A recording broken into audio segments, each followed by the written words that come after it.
नमस्कार। प्राइम समाचारमा स्वागत छ। म रन्जु अधिकारी। म अनिल लिम्बू। सुरु गरौँ अहिलेसम्मका प्रमुख समाचारबाट। शैक्षिक क्षेत्रमा राजनीतिक माफियाको हाली मुहाली, प्रमुख दलहरूले राजनीति गर्न अग्रसर, प्याप्सन कब्जा गर्ने नेकपा एमालेको रणनीतिको चर्को आलोचना।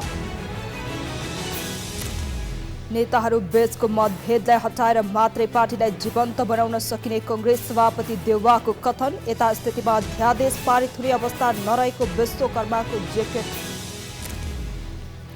प्राविधिक ज्ञान सिप र तालिम पाएसँगै भोजपुरको ट्याम्के मयुङका किसान व्यावसायिक मौरी पालनमा आकर्षित, व्यवसायबाट आफ्नो जीविकोपार्जन गर्ने लक्ष्य। यौनकर्मीको कथामा आधारित अनोराले जित्यो 5 विधामा अस्कार अवार्ड। एड्रियन बोड्री अभिनेता र मिकी म्याडिसनले उत्कृष्ट अभिनेत्री घोषित। र प्रधानमन्त्री र विश्वकप विजेता फुटबलर बुफोन बीच भेटघाट। केपी ओली कपको फाइनल आजै, उपाधिका लागि मचिन्द्र र आर्मी भिड्ने।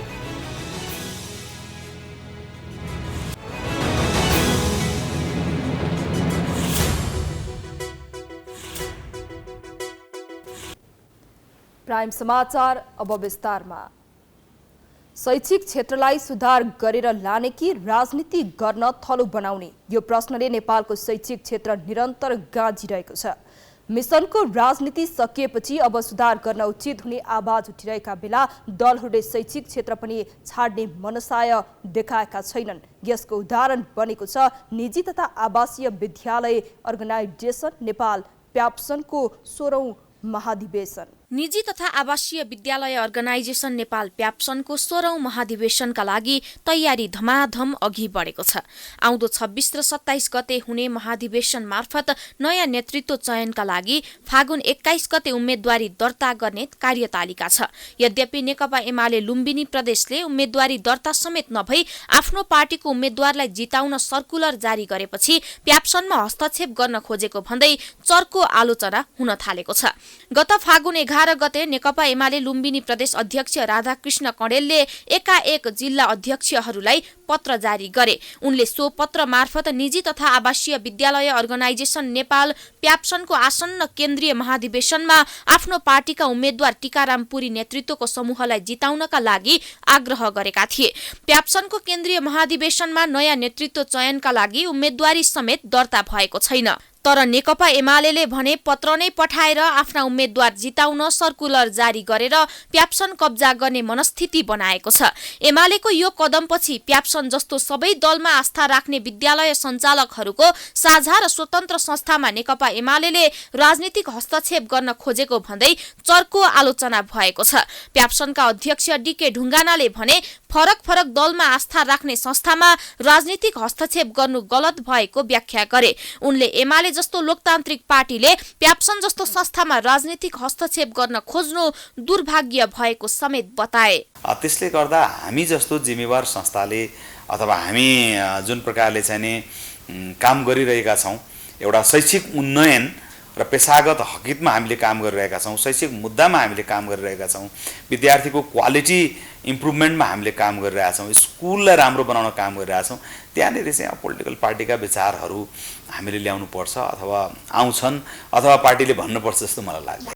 नेपालका निजी विद्यालयहरू एमालेकै संरक्षणबाट जन्मेका र संस्थागत रूपमा हुर्काइएकाले यस्तो निर्देशन जारी हुनु अनौठो नभएको विज्ञहरूको भनाइ छ। एमालेको यो कदमले देश दलमय भएको र निजी विद्यालय पनि दलभन्दा माथि छैनन् भन्ने स्पष्ट सन्देश दिएको विज्ञहरूको निष्कर्ष छ।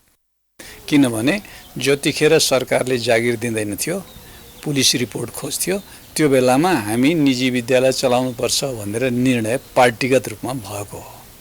अब त्यो भएपछि उनले गर्नुहुने कुनै नौलो हो। दोस्रो सन्देश के हो भने अब हाम्रो देश पार्टीमय भएछ है भनेर भने दलमय भएछ है भनेर भन्ने सन्देश पनि हो। निजी विद्यालय पनि दलभन्दा माथि रहेनछ भनेर भन्ने स्पष्ट सन्देश हो। यता सत्ताको नेतृत्व गरिरहेको नेकपा एमालेलाई भने कुनै अफसोस देखिएको छैन। उसले यसलाई सामान्य प्रक्रिया भएको बताएको छ। विगतमा पनि यस्ता खालका अभ्यास भएकै हुन्। प्यानल हैन प्यानलका चुनावहरू विगतमा पनि हुँदै गरेका हुन्। त्यसैले यसपटक पनि भएको कुरा हो। जहाँसम्म सेन्ट्रल अफिसबाट त्यस्ता खालका पत्रचार भएको छन् भन्ने त मैले बुझाएको छैन हैन। तर प्यानल बनाउने सिस्टम चाहिँ पुरानै सिस्टम हो। पत्रमा पुरी नेतृत्वको समूहलाई विजयी बनाउन जिल्ला र सो मातहतका कमिटी र पार्टी पंक्तिलाई समन्वय र सहयोग गर्न भनिएको छ। यसका लागि पार्वती रावत, भोजबहादुर शाह, टीकाराम पुरी र कृष्ण खनालसँग सम्पर्क गर्न सर्कुलरमा भनिएको छ। उम्मेदवारी समेत दर्ता नभई नाम नै किटान गरेर जिताउन सर्कुलर गर्दा एमालेकै अन्य कार्यकर्तामाथि पनि पक्षपात र अन्याय भएको भन्दै टीका टिप्पणी भइरहेको छ। यसपटक प्याप्सनको महाधिवेशनमा वर्तमान अध्यक्ष डीके ढुङ्गाना, वरिष्ठ उपाध्यक्ष कृष्ण अधिकारी लगायत पनि अध्यक्षका दावेदार रहेका छन्। नेपाली कांग्रेसका सभापति शेरबहादुर देउवाले नेताहरू बीचको मतभेदलाई हटाएर मात्रै पार्टीलाई जीवन्त बनाउन सकिने बताएका छन्। आज भैरहवामा आयोजित कांग्रेसका क्षेत्रीय सभापतिहरूका लागि प्रशिक्षण कार्यक्रमको उद्घाटन गर्दै सभापति देउवाले आपसमा कतिपय कुराहरू नमिलेको हुन सक्ने, तर आपसमा छलफल गरेर मेलमिलाप गरेर नै मतभेदहरूलाई हटाएर पार्टीलाई जीवन्त बनाउनु पर्ने अहिलेको आवश्यकता रहेको बताएका छन्। सभापति देउवाले वर्तमान 2 दलीय सरकारले नागरिकमाझ विश्वास पाउन सके मात्रै भविष्यमा पार्टीहरूप्रतिको विश्वास बलियो भएर जाने बताएका छन्। जो चाहिँ अहिले सरकार छ त्यो सरकार चाहिँ अवश्य नै भोलिका दिनमा सफल हुनेछ। यद्यपि अरू दलको सहभागिता पनि छ, हाम्रो मात्रै दल भन्ने छैन। क्षेत्रीय सभापतिहरूका लागि प्रशिक्षण कार्यक्रमको उद्घाटन गर्दै सभापति देउवाले वर्तमान संविधानमा आवश्यक संशोधन सहित पूर्ण कार्यान्वयन, गणतन्त्र र समावेशी व्यवस्थाको संस्थागत विकासका लागि कांग्रेस आफू रहेको बताए। हामीले मतभेदहरूलाई हटाएर हाम्रो पार्टीलाई जीवन्त भाइब्रेन्ट डेमोक्रेटिक पार्टीको रूपमा अगाडि बढाउन सक्नुपर्छ भन्ने हाम्रो काम पनि त्यही हो। सभापति देउवालले नेपालको वर्तमान संविधानले सबै वर्ग, जात जाति र धर्म सम्प्रदायको अधिकारको सुनिश्चितता हुने अवस्था बनाएको भन्दै यसको कार्यान्वयनका लागि समेत पार्टीको जिम्मेवारी हुने बताएका छन्। उनले अहिलेकै अवस्थामा पार्टीले बहुमत ल्याउने अवस्था नभए पनि भविष्यमा पार्टीको राम्रो अवस्था हुने गरी काम गर्न निर्देशन दिए। नेपाली कांग्रेसका केन्द्रीय सदस्य मेन विश्वकर्माले यथास्थितिमा सरकारले ल्याएको अध्यादेश पारित हुने अवस्था नरहेको जेकेर गरेका छन्। रिपोर्टर्स क्लब नेपाल लुम्बिनी प्रदेश कार्यालय बुटोलले आयोजना गरेको साक्षात्कार कार्यक्रममा नेता विश्वकर्माले सरकारले अध्यादेश ल्याउने अवस्थामा कांग्रेससँग छलफल गरे पनि संसदमा लैजाँदा पार्टीहरू बीचमा असन्तुष्टि आउँदा पारित हुने अवस्था सृजना नभएको उल्लेख गरेका हुन्। उनले सरकारले अध्यादेश जारी गर्ने संवैधानिक अधिकार भए पनि आवश्यकता महसुस फरक ढंगले भएको बताउँदै हुबहु पारित नभए प्रतिस्थापन विधेयक मार्फत कांग्रेसको पनि र केही दलमा जाने र पारित हुने तर्क गरे। उत्तर नआएसम्म त्यो टेबल नहुने, निर्णयार्थ पेश नहुने भन्ने कुराले यो रोकिएको छ। अध्यादेश जस्ताको तस्तै पास भएन भने अध्यादेश प्रस्तुत हुँदैन। प्रस्तुत नभइसकेपछि त्यसलाई प्रतिस्थापन विधेयकका रूपमा अर्को चाहिँ सामान्य प्रक्रियाबाट विधेयक आउँछ। विधेयक संसदमा छलफल हुन्छ र त्यस्तै आवश्यक पर्ने कानुन अध्यादेश मार्फत होइन, अब विधेयक मार्फत प्रस्तुत हुन सक्छ। उनले कांग्रेस सहितका दलहरूका प्रश्नहरूको जवाब नआउँदै संसदमा टेबल हुने अवस्था नरहेको बताउँदै तत्काल पास हुने अवस्था नभएको बताए। नेता विश्वकर्माले पछिल्लो समय नेपाली कांग्रेस चलायमान बन्दै गइरहेको भन्दै तोकिएको समयमा नै महाधिवेशन हुने र अहिले पार्टीभित्र देखिएका गुट उपगुट अब नहुने तर्क गरे। नेपाल कम्युनिस्ट पार्टी नेकपाका महासचिव नेत्र विक्रम चन्द विप्लवले गफ मात्र गर्ने तर व्यवहारमा जनतालाई आभास हुने कार्य नगर्ने नेताबाट रूपान्तरण सम्भव नभएको बताएका छन्। आज वीरेन्द्रनगरमा आयोजित पत्रकार सम्मेलनमा महासचिव चन्दले गफ चुट्ने नेताबाट रूपान्तरण सम्भव नभएको बताएका हुन्। उनले विदेशीको भिख थापेर गफ दिँदैमा देश समृद्ध नबन्ने जिकिर गरे। उनले अहिले नेताहरूको चरित्रले देश विदेशीको एजेन्ट बनाउनेतर्फ अग्रसर गरिरहेको बताए। महासचिव चन्दले नेपालका नेताहरूले अन्य देशसँग भिख मागिरहेको बताएका छन्। हत्काउने र नयाँ सम्बन्ध दिने गरी नेतृत्व गर्नुपर्छ। त्यसर्थमा नेकपाले अगाडि बढाएको अहिले उत्पादन अभियानको दलाल पुँजीवादी सम्बन्धको ठाउँमा मान्छेलाई बेरोजगार बनाउने, निराश बनाउने, होइन अराजक बनाउने उत्पादन सम्बन्धको ठाउँमा श्रम गर्ने, मेहनत गर्ने, उत्पादनमा सहभागी गराउने र आत्मनिर्भर बन्ने होइन उत्पादन कार्य दिन जरुरी छ भन्ने हाम्रो पार्टीको निष्कर्ष अनुसार हामीले अहिले उत्पादन कार्य अगाडि बढाएको हो र यसले त्यो दिएको पनि देख्छु। महासचिव चन्दले कम्युनिस्ट नेताहरूमा आवरा प्रवृत्ति हावी भएको बताउँदै विप्लवले उत्पादन अभियानमा जोडिनुको विकल्प नभएको बताए। राजनीतिक आन्दोलनलाई उत्पादन आर्थिक क्रान्तिमा जोड्न सकियो भने देश चाँडै परिवर्तनको दिशामा जान सक्ने उनको भनाइ छ। राजनीति गर्ने मान्छेले श्रम नगर्ने भन्ने प्रवृत्तिको अन्त्य गरिने पनि उनले बताए।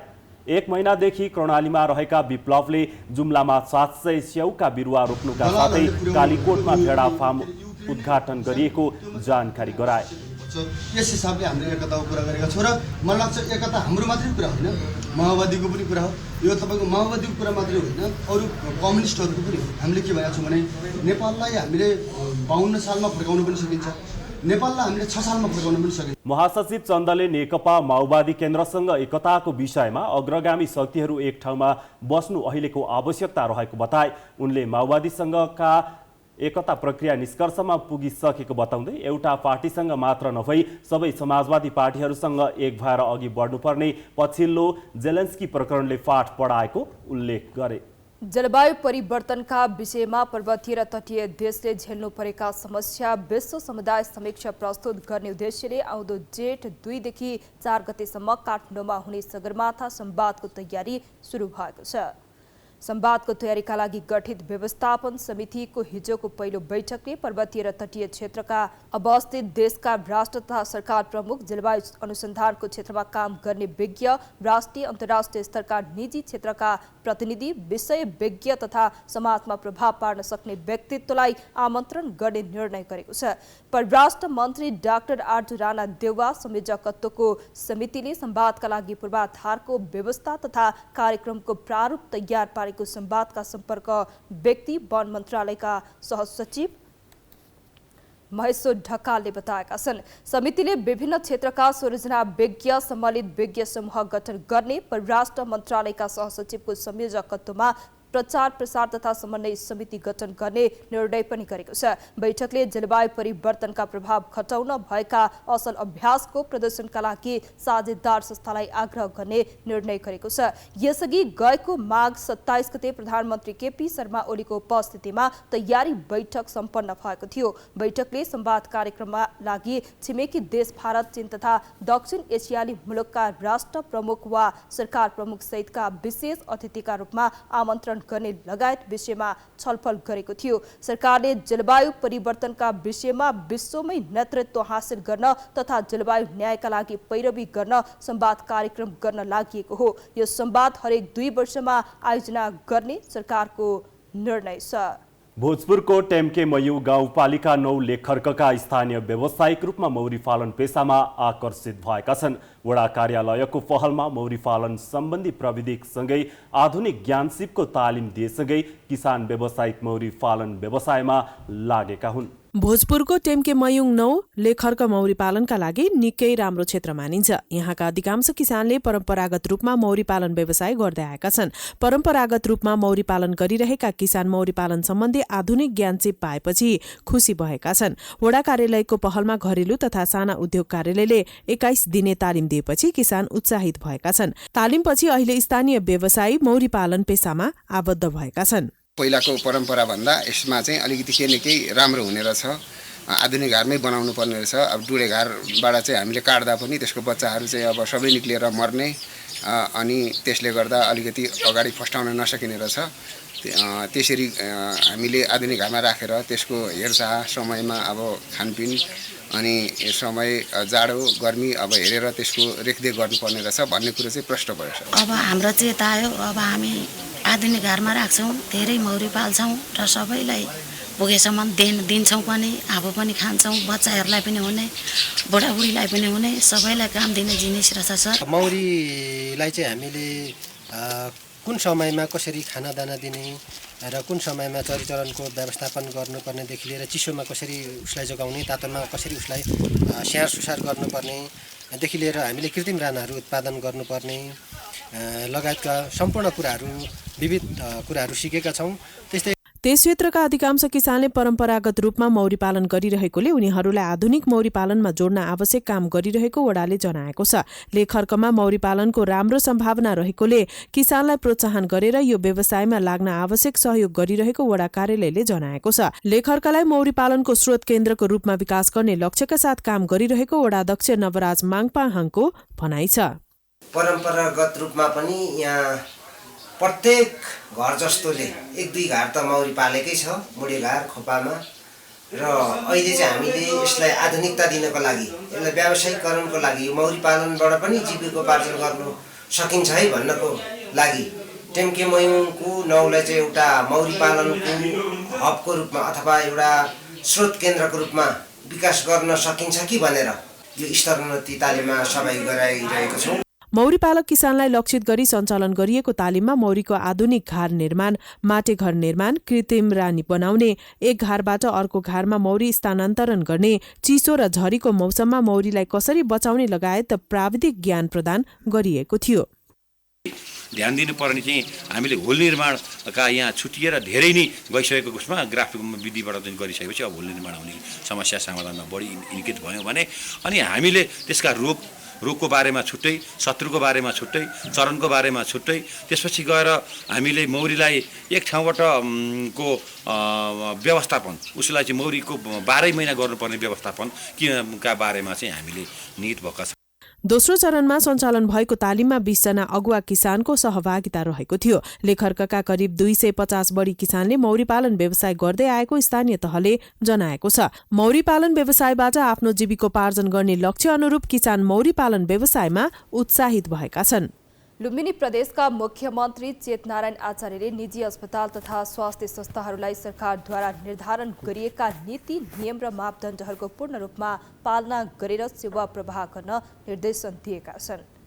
आज तुलसीपुर स्थित राप्ती लाइफ केयर हस्पिटल प्राली मोतीपुरको भवन उद्घाटन गर्दै मुख्यमन्त्री आचार्यले स्वास्थ्य क्षेत्र अति संवेदनशील भएकोले सरकारले निर्धारण गरेका मापदण्डहरूको पालना गर्न आवश्यक रहेको बताएका हुन्। उनले प्रदेश सरकारको निजी क्षेत्रलाई निरुत्साहित गर्ने नीति नभई हाते मालो गर्दै अगाडि बढ्ने नीति रहेको उल्लेख गरेका छन्। निजी क्षेत्रबाट हुने लगानीलाई सुरक्षित राख्दै नियमनका माध्यमबाट गुणस्तरीय स्वास्थ्य सेवा प्रवाहमा सरकार प्रतिबद्ध रहेको उनले बताए। उनले प्रदेश सरकारले स्वास्थ्य सेवालाई उच्च प्राथमिकतामा राख्दै सर्वसुलभ र सबै नागरिकको पहुँचमा पुर्याउने नीति लिएको समेत जानकारी गराए। बर्दियामा समुदायमा आधारित चोरी शिकार नियन्त्रणमा युवा परिचालन अभियान दिवस मनाइएको छ। मधुवन नगरपालिकामा विश्व वन्यजन्तु दिवसका अवसरमा पृथ्वी मानव हितका लागि वन्यजन्तु संरक्षणमा लगानी भन्ने मूल नारासहित राष्ट्रिय वन क्षेत्र र खाता जैविक मार्ग क्षेत्रका युवाहरूले चोरी शिकार नियन्त्रण युवा परिचालन अभियान दिवस मनाएका हुन्। चोरी शिकार नियन्त्रण गर्न जैविक मार्ग क्षेत्र र राष्ट्रिय वन क्षेत्रका युवाहरूलाई एकत्रित गर्न स्वस्फूर्त ढङ्गबाट वन वन्यजन्तु संरक्षण गर्न अभियान थालिएको हो।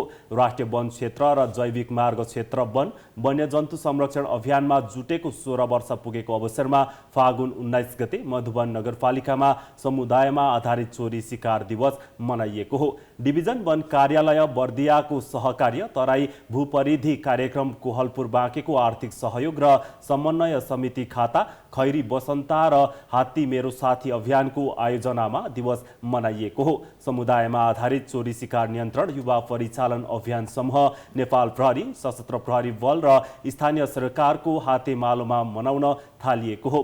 चोरी शिकारको अन्त्य गर्न वन र वन्यजन्तु जोगाउन 2065 सालमा पहिलो पटक बर्दिया जिल्लाबाट दिवस मनाउन थालिएको हो। कार्यक्रममा संरक्षण सचेतना र्याली र छलफल कार्यक्रमको आयोजनाका साथै संरक्षणको महान अभियानमा सके सफारौं नसके नबिगारौं भन्ने नाराका साथ र्याली निकाली विभिन्न क्षेत्रको परिक्रमा गरिएको थियो। त्रिभुवन विश्वविद्यालय स्वतन्त्र विद्यार्थी युनियन सोभियोको निर्वाचन प्रक्रिया आजदेखि सुरु भएको छ। चैत्र 5 गते हुन गइरहेको सोभियो निर्वाचनको कार्यतालिका आजदेखि सुरु भएको हो। आज सङ्घ संगठन समूह दर्ताको कार्यक्रम राखिएको छ। निर्वाचन हुने क्याम्पसहरूमा दर्ता गरिनेछन्। त्यसका लागि सङ्घ संगठन समूहको लेटर प्याडमा निवेदन पेश गर्नुपर्नेछ। आधिकारिक 2 जनाको नमुना हस्ताक्षर सहित आफ्नो सङ्घ संगठनको समिति कमिटीको नामावली उल्लेख गर्नुपर्नेछ। आधिकारिक हस्ताक्षर प्रयोग गर्ने 2 जनाको विद्यार्थी परिचय पत्र पेश गर्नुपर्नेछ। त्यस्तै सङ्घ संगठन समूहको केन्द्रीय समिति भए केन्द्रीय अध्यक्ष, सभापति, संयोजक, प्रमुखको पत्र सहित नाम र फोन नम्बर समेत अनिवार्य उल्लेख गर्नुपर्नेछ। समूह दर्ता गर्ने भएमा संयोजक सहित 11 जनाको नाम र विद्यार्थीको परिचय पत्रको प्रतिलिपि अनिवार्य बुझाउनु पर्नेछ। सप्तरीको सप्तकोशी नगरपालिका 1 फतेपुरको खोरिया टोल बस्तीमा बाघ पसेपछि स्थानीय आतंकित भएका छन्। बाघको आक्रमणबाट स्थानीय 2 जना घाइते समेत भएका छन्। स्थानीय 43 वर्षीय कृष्ण विष्ट र 55 वर्षका गणेश खत्री घाइते भएका हुन्। उनीहरूको स्थानीय अस्पतालमा उपचार भएको र अवस्था सामान्य रहेको जिल्ला प्रहरी कार्यालय सप्तरीले जनाएको छ।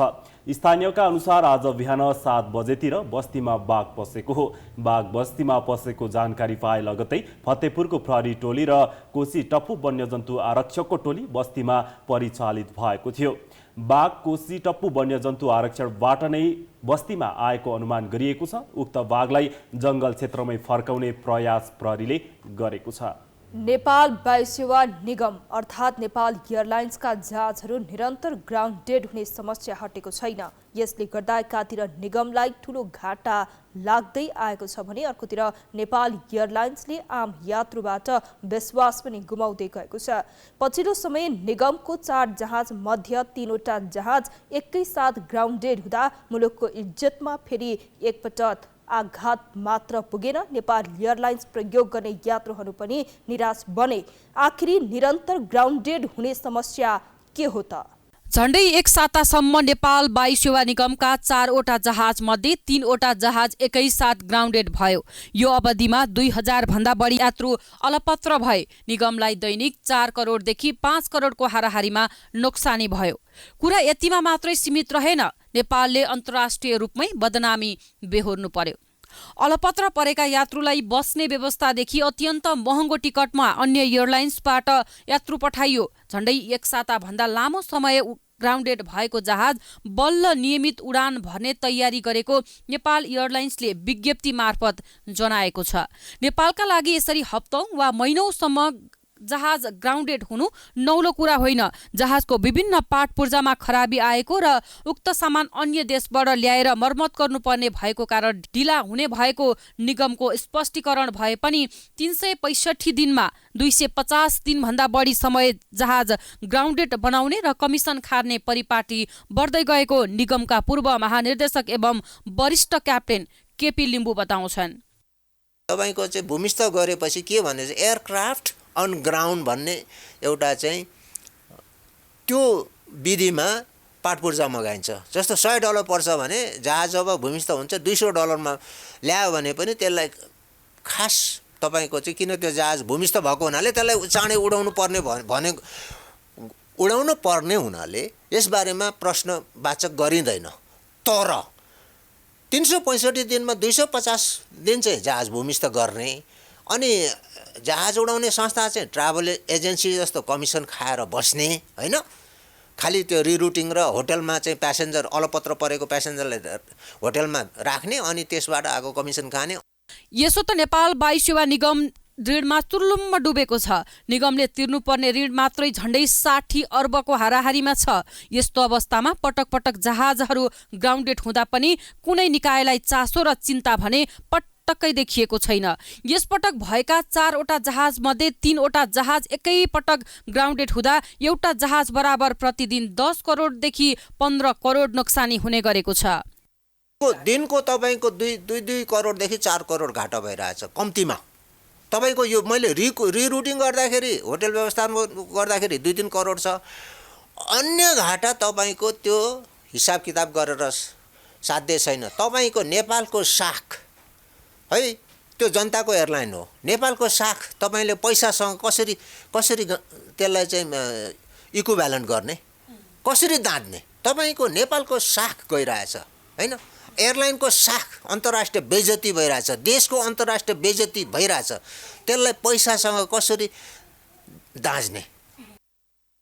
निगमसँग 10 वटा अन्तर्राष्ट्रिय गन्तव्यमा उडान गर्न 157 सिट क्षमताका 2 वटा एयरबसका A320 न्यारो बडी र 274 सिट भएका 2 वटा एयरबसका साथै A330 वाइड बडी विमान गरी 4 वटा जेट छन्। तर एक साता यता निगमका 3 वटा विमान पटक पटक बिग्रियो। चीनमा सिचेक सकिएको सगरमाथा न्यारो बडी भुक्तानीमा समस्या सृजना हुँदा एक सातादेखि उतै थन्किएको थियो। अर्को लुम्बिनी न्यारो बडी अगाडिको पाङ्ग्रामा समस्या देखिएपछि 3 दिन साउदी अरबियाको दमाममा थन्किएको थियो। त्यहाँको साउदी एयरलाइन्सको सहायतामा मर्मत गरेर गत मंगलबार बिहान काठमाडौँमा अवतरण भएको त्यो विमानमा पुनः समस्या देखिएपछि निगमले विमानस्थलमा रहेको मर्मतशालामा देखाएको थियो। निगमका प्राधिकरणले यो विमान काठमाडौँमा मर्मत गर्न नसकिने जनाउँदै बिहिबार दिल्ली पठाइएको हो। निगमका अनुसार अहिले यी जहाज काठमाडौँ आइपुगेका छन्। यसले नियमित उडान भर्ने तयारी गरेको छ। लाग्छ नेकपा माओवादी केन्द्र नयाँ बिहानीको खोजीमा छ। हरेक दिन मर्निङ वाकबाट सुरु हुन थालेको अध्यक्ष पुष्पकमल दाहाल प्रचण्डको व्यस्त दिनचर्या अहिले तराई मधेसतिर झरेको छ। जंगल छाडेर शान्ति प्रक्रिया मार्फत सहर पसेको माओवादी केन्द्र विभिन्न समयमा सरकारमा पनि बस्यो, तर जनता र उसका सबै समस्या बिर्सियो। यो बोध भएपछि अध्यक्ष प्रचण्ड मर्निङ वाक गर्दै जनभेटघाटको नाममा जनताको घर दैलोमा पुगेर अनेक थरी तर्क गर्दै हिँड्न थालेका छन्। माओवादी केन्द्रले सत्ता पायो तर जनतालाई लडे जसरी र भने जसरी सुख भोग गराउन सकेन। सत्तामा एकचोटि नभई बारम्बार पुग्यो तर पनि उपलब्धि भन्दा अधोगति नै बढी भोग्यो। जनताका बीचबाट राइफलको बन्दुकबाट उदाएको माओवादीको शक्ति सरकारमा पसेपछि कमजोर भयो। संसदीय परम्परा स्वीकार गरेपछि उसले पाउनु भन्दा बढी गुमाउँदै गयो। सत्ता पायो बचाउन सकेन, जनमत पायो जोगाउन सकेन। तर अब अपराधबोध गरेझैं गरी माओवादी केन्द्र जनताको माझमा फर्किएको छ, जसका लागि अहोरात्र खटिरहेका छन् प्रचण्ड र माओवादीका नेताहरू। मर्निङ वाक गर्दै टोल टोल र घर घरमा पसेका छन्। होटलमा नबस्ने नीति अनुरूप जनता एवं कार्यकर्ताको घरमा बस्दै हिँडेका छन्। कतै केराको पातमा भात खाएका छन् त कतै काँचको थालमा। आफ्नो यात्रामा सकेसम्म दुःख पाएका, पीडामा परेका र अन्यायमा परेका जनतालाई भेट्ने प्राथमिकता बनाएका प्रचण्डले माओवादीका लडाकु, शहीद परिवार र पुराना कार्यकर्ताको घर भने नागेर हिँडेका छैनन्। कतै सामूहिक छलफल गरेर स्थानीय समस्या पनि सुन्दै उनले सरकार र सत्तारूढ दलहरूलाई गाली गर्न पनि छाडेका छैनन्। शान्ति सम्झौताको हस्ताक्षरकर्ता गिरिजाबाबु र म, गिरिजाबाबु त अहिले हुनुहुन्न। अब यो संघीय लोकतान्त्रिक गणतन्त्र मार्फत देशमा विकास, समृद्धि, सुशासन कायम गर्ने जिम्मा भनेर हामीले लिन चाहेका छौँ। माओवादी अहिले यो मधेसमा आउनुको पनि मुख्य कारण त्यही हो। मधेसी जनताको हक अधिकार स्थापित गर्ने, देशमा सुशासन, तपाईँले जो अराजकता व्यतिथि भन्नुभएको छ नि, त्यसको मूल भ्रष्टाचारै हो। कुनै कुनै बिहान 5:30 बजेदेखि 7:30 बजेसम्म हिँडेर 6 किलोमिटरसम्मको दूरी छिचोलेका अध्यक्ष प्रचण्ड हरेक बिहान 10,000 पाइला हिँड्नुपर्ने स्वास्थ्य सल्लाह पनि दिँदै आएका छन्। यही अभियानको क्रममा उनी सामूहिक बलात्कारको शिकार बनेकी र पछि मृत भेटिएकी रिङ्कु कुमारी सदाको विक्षिप्त परिवारलाई भेट्न सिराहाको नवराजपुर गाउँपालिका 1 भगवतीपुर पनि पुगे। यसलाई केहीले शोकलाई सहानुभूतिमा बदल्ने रणनीति भने पनि प्रचण्डको यो कदमको धेरैले सराहना गरेका छन्। देशभरि नै सबै जनतालाई पनि ठुलो चिन्ता भएको छ है। तपाईँहरूलाई पक्कै पनि पीडा भएको होला, दुःख भएको होला।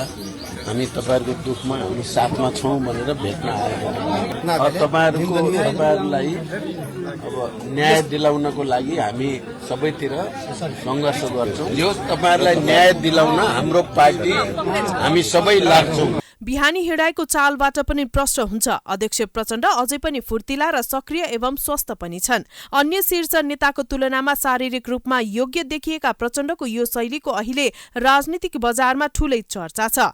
तर उनले भाषण गर्दा र आफ्ना कुराहरू राख्दा गफ दिने र सत्तारूढ दललाई गाली गर्ने बानी भने छाडेका छैनन्।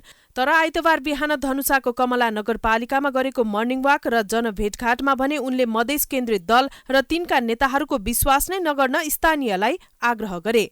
अध्यक्ष प्रचण्डको मर्निङ वाक कूटनीतिले माओवादीलाई कतिको उकास्ने हो त्यो अहिले नै भन्न सक्ने अवस्था छैन। तर कांग्रेस र एमाले माओवादी केन्द्रसँग चुनावी सहकार्य नगर्ने भनेपछि सत्ताबाट फुर्सद पाउने बित्तिकै गत असारदेखि प्रचण्डले देशका धेरै सडक नापिसकेका छन्। अमेरिकाको लस एन्जलसमा भएको यस वर्षको ओस्कर अवार्ड समारोहमा यौनकर्मीको कथामा आधारित फिल्म अनोराले 5 विधामा अवार्ड जितेको छ। अनुरा यस वर्षको उत्कृष्ट चलचित्र बनेको छ। त्यस्तै उत्कृष्ट निर्देशक र उत्कृष्ट अभिनेत्रीको पुरस्कार पनि यही सिनेमाका निर्देशक र अभिनेत्रीले पाएका छन्। फिल्मकी अभिनेत्री मेकी म्याडिसनले उत्कृष्ट अभिनेत्रीको अवार्ड प्राप्त गरेकी छन्। यस फिल्मका लागि सन बेकरले उत्कृष्ट निर्देशकको पुरस्कार पाएका छन्। यो फिल्मले उत्कृष्ट सम्पादकको अवार्ड पनि पाएको छ। द ब्रोडलिस्टमा गरेको उत्कृष्ट अभिनयको लागि एड्रेसन ब्रोडीले उत्कृष्ट अभिनेताको अवार्ड जितेका छन्। द ब्रुटालिस्टले उत्कृष्ट छायाङ्कनको अवार्ड पनि हात पारेको छ। उक्त पुरस्कार बेलायतका लोल क्राउलीले प्राप्त गरेका हुन्। ओस्करमा जोई साल्डानाले उत्कृष्ट सह-अभिनेत्रीको अवार्ड जितेकी छन्। यो जोई साल्डानाको पहिलो ओस्कर अवार्ड हो। एमिलिया पेरेजमा उत्कृष्ट अभिनय गरे बापत उनले यो पुरस्कार प्राप्त गरेकी हुन्। यसैबीच Brazilian film I'm still हियरले सर्वश्रेष्ठ अन्तर्राष्ट्रिय फिचर अवार्ड जितेको छ। यो फिल्म ब्राजिलका राजनीतिज्ञ रुबेन्स पाइभाको बेपत्ता भएको वास्तविक घटनामा आधारित छ। यस समारोहमा ड्युन पार्ट 2 ले 2 ओस्कर पुरस्कार प्राप्त गरेको छ। यसले सर्वश्रेष्ठ ध्वनि र सर्वश्रेष्ठ दृश्य प्रभावमा ओस्कर अवार्ड जितेको हो। ड्युन पार्ट 2 र्याङ्क हर्बर्टको उपन्यास ड्युनमा आधारित चलचित्र हो। यो फिल्मले पहिले नै धेरै प्रशंसा बटुलिसकेको छ। तेस्रो संस्करणको केपी ओली कप फुटबल प्रतियोगिताको उपाधिका लागि आज मचिन्द्र फुटबल क्लब र त्रिभुवन आर्मी क्लब खेल्दैछन्। फाइनल खेल त्रिपुरेश्वरको दशरथ रङ्गशालामा बेलुका 6 बजे हुनेछ। मचिन्द्र क्लब केपी ओली कपको 2 पटकको विजेता हो। यसैबीच प्रतियोगिताको प्रमुख अतिथिका रूपमा इटालीका पूर्व कप्तान तथा गोलकिपर जियान लुइजी बुफोन हिजो नेपाल आएका थिए। बुफोन सन् 2006 को विश्वकप विजेता इटालीका गोलकिपर हुन्। प्रतियोगिताको विजेताले 15,11,111 रुपियाँ प्राप्त गर्नेछ। उपविजेताले 5 लाख रुपियाँ पाउनेछ। उत्कृष्ट खेलाडीलाई 1 लाख तथा विधागत उत्कृष्टलाई 50,000 पुरस्कार रहनेछ। प्रधानमन्त्री केपी शर्मा ओली र इटालीका राष्ट्रिय फुटबल टिमका पूर्व कप्तान जिया लुइजी बुफान बीच आज भेट भएको छ। राष्ट्रिय युवा संघ नेपालको आयोजनामा जारी तेस्रो केपी ओली कप फुटबल च्याम्पियनसिपको समापन कार्यक्रमका प्रमुख अतिथिका रूपमा नेपाल आएका इटालीका विश्वकप विजेता गोलरक्षक बुफानलाई प्रधानमन्त्री ओलीले आज बिहान प्रधानमन्त्री निवास बालुवाटारमा भेट गरेका हुन्। भेटका अवसरमा प्रथम महिला राधिका साक्य, प्रधानमन्त्रीका मुख्य सल्लाहकार विष्णुप्रसाद रिमाल, नेपाल सरकारका मुख्य सचिव एकनारायण अर्याल, अखिल नेपाल फुटबल सङ्घका अध्यक्ष पङ्कज राई, राष्ट्रिय युवा सङ्घ नेपालका अध्यक्ष क्षितिज थेबे, बुफानका परिवारका सदस्य लगायत सहभागी रहेका थिए। खेल समाचारसँगै हामी प्राइम समाचारको अन्त्यमा आइपुगेका छौँ। जाँदा जाँदै प्रमुख समाचार पुनः एकपटक। शैक्षिक क्षेत्रमा राजनीतिक माफियाको हाली मुहाली, प्रमुख दलहरू नै राजनीति गर्न अग्रसर, प्याप्सन कब्जा गर्ने नेकपा एमालेको रणनीतिको चर्को आलोचना।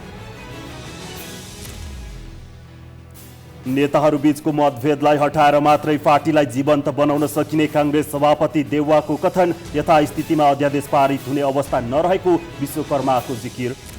प्राविधिक ज्ञान क्षेत्र तालिम पाएसँगै भोजपुरको टेम्के मयुङका किसान व्यावसायिक मौरी पालनमा आकर्षित, व्यवसायबाट आफ्नो जीविकोपार्जन गर्ने लक्ष्य। यौनकर्मीको कथामा आधारित अनुराली जित्यो 5 विधामा ओस्कर अवार्ड। एड्रियन ब्रोडी अभिनेता र मिकी म्याडिसन उत्कृष्ट अभिनेत्री घोषित। र प्रधानमन्त्री ओली र विश्वकप विजेता फुटबलर बुफोन बीच भेटघाट। केपी ओली कपको फाइनल आजै, उपाधिका लागि मचिन्द्र र आर्मी भेट्ने।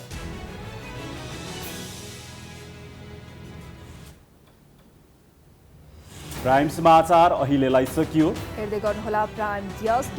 नमस्कार।